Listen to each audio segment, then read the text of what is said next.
Many people think that modern astronomy's ability to accurately predict lunar and solar eclipses is a result and proof positive of the heliocentric theory of the universe.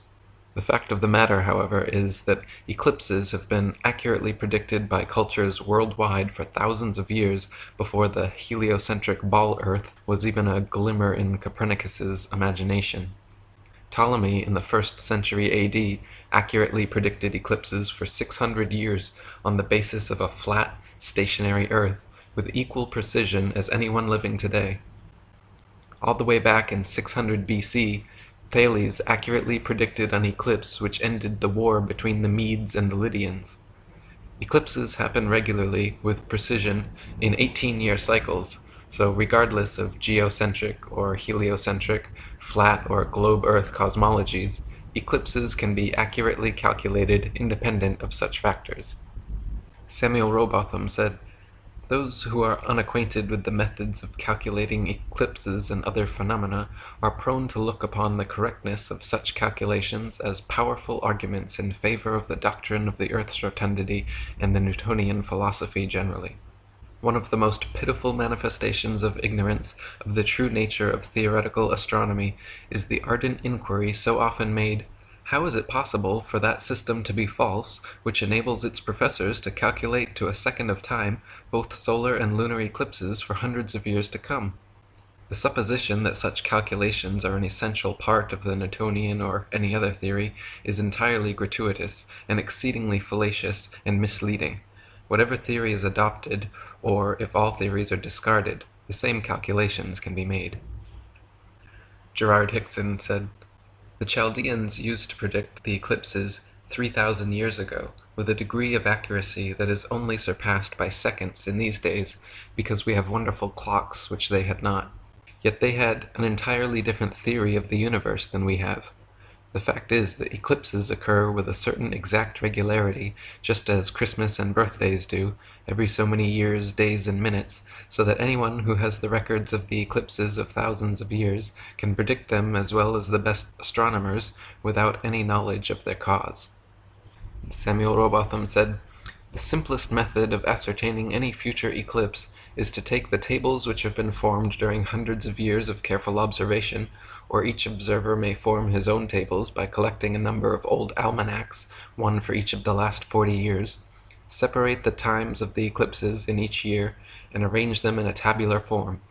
On looking over the various items, he will soon discover parallel cases, or cycles of eclipses, that is, taking the eclipses in the first year of his table and examining those of each succeeding year, he will notice peculiarities in each year's phenomena, but on arriving to the items of the 19th and 20th years, he will perceive that some of the eclipses in the earlier part of the table will have been now repeated, that is to say, the times and characters will be alike.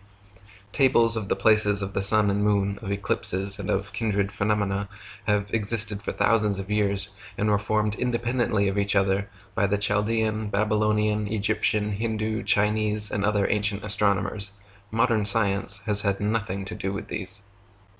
Another assumption and supposed proof of Earth's shape, heliocentrists claim that lunar eclipses are caused by the shadow of the ball Earth occulting the moon.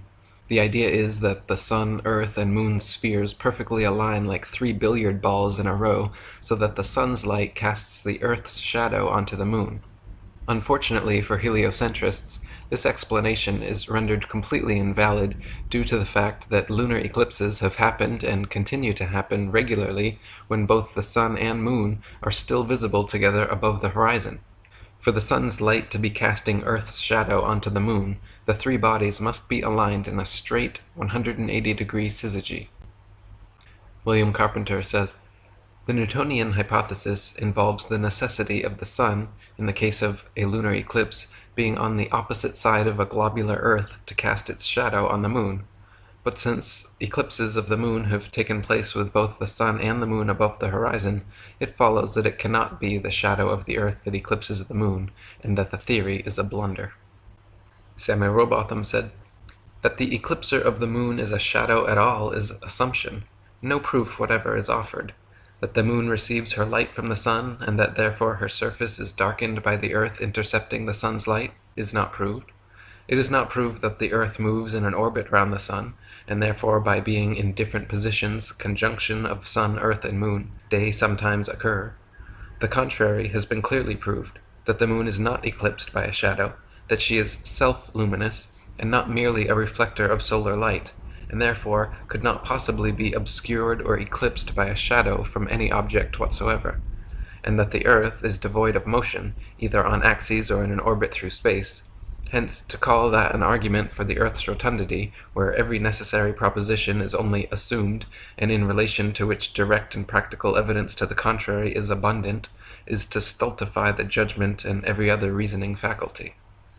And F.H. Cook wrote, "According to the globular theory, a lunar eclipse occurs when the Sun, Earth, and Moon are in a direct line, but it is on record that since about the 15th century, over 50 eclipses have occurred while both the Sun and Moon have been visible above the horizon."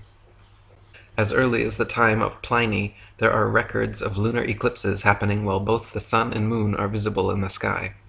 The Greenwich Royal Observatory recorded that during the lunar eclipses of July 17, 1590, November 3, 1648, June 16, 1666, and May 26, 1668, the Moon rose eclipsed, while the Sun was still above the horizon. McCullough's Geography recorded that on September 20th, 1717, and April 20th, 1837, the Moon appeared to rise eclipsed before the Sun had set. Sir Henry Holland also noted in his Recollections of Past Life the April 20th, 1837 phenomena where the Moon rose eclipsed before the Sun set. The Daily Telegraph recorded it happening again on January 17, 1870, then again in July of the same year, and it continues to happen during lunar eclipses to this very day. Thomas Winship wrote, "It is alleged by the learned that at a lunar eclipse the Earth casts a shadow on the Moon by intercepting the light of the Sun. The shadow, it is alleged, is circular, and as only a globe can cast a circular shadow, and as that shadow is cast by the Earth, of course the Earth is a globe. In fact, what better proof could any reasonable person require? Powerful reasoning, says the dupe. Let us see. I have already cited a case where Sun and Moon have been seen with the Moon eclipsed, and as the Earth was not between, or they both could not have been seen, the shadow said to be on the Moon could not possibly have been cast by the Earth. But as refraction is charged with raising the Moon above the horizon, when it is said to be really beneath, and the amount of refraction made to tally with what would be required to square the matter, let us see how refraction would act in regard to a shadow. Refraction can only exist where the object and the observer are in different densities. If a shilling be put in the bottom of a glass and observed, there is no refraction. Refraction casts the image of the shilling upwards, but a shadow always downwards. If a basin be taken and put near a light, so that the shadow will shorten inwards and downwards, but if the rod is allowed to rest in the basin and water poured in, the rod will appear to be bent upwards. This places the matter beyond dispute, and proves that it is out of the range of possibility that the shadow said to be on the Moon could be that of the Earth." In an attempt to explain away the inconsistencies in their theory, heliocentrists usually claim light refraction must be happening on a scale large enough to account for the phenomena. George G. Carey, in his Astronomy and Astronomical Instruments, claims that this is the reason the full moon has sometimes been seen eclipsed above the horizon before the sunset, due to a horizontal refraction of 36 or 37 minutes, generally about 33 minutes, which is equal to the diameter of the sun or moon. Even if this highly implausible, reverse-engineered damage control explanation is accepted, it cannot explain how earthbound observers are supposedly able to see 12,000 miles, 180 degrees, around the globe. Thomas Winship wrote, "Even if we admit refraction, and that to the extent seemingly required to prove that when the eclipsed moon is seen above the horizon, we are still confronted with a fact which entirely annihilates every theory propounded to account for the phenomena. Taking the astronomer's own equation of 8 inches to the mile, varying inversely as the square of the distance for the curvature of the Earth, where sun and moon are both seen at a lunar eclipse, the center of the sun is said to be in a straight line with the centers of the Earth and the moon, each luminary being 90 degrees from the observer. This would give about 6,000 miles as the distance of each body from the observer. Now what is the curvature in 6,000 miles? No less than 24 million feet, or 4,545 miles. Therefore, according to the astronomer's own showing, an observer would have to get up into space 4,545 miles before he could see both the sun and moon above his horizon at a lunar eclipse.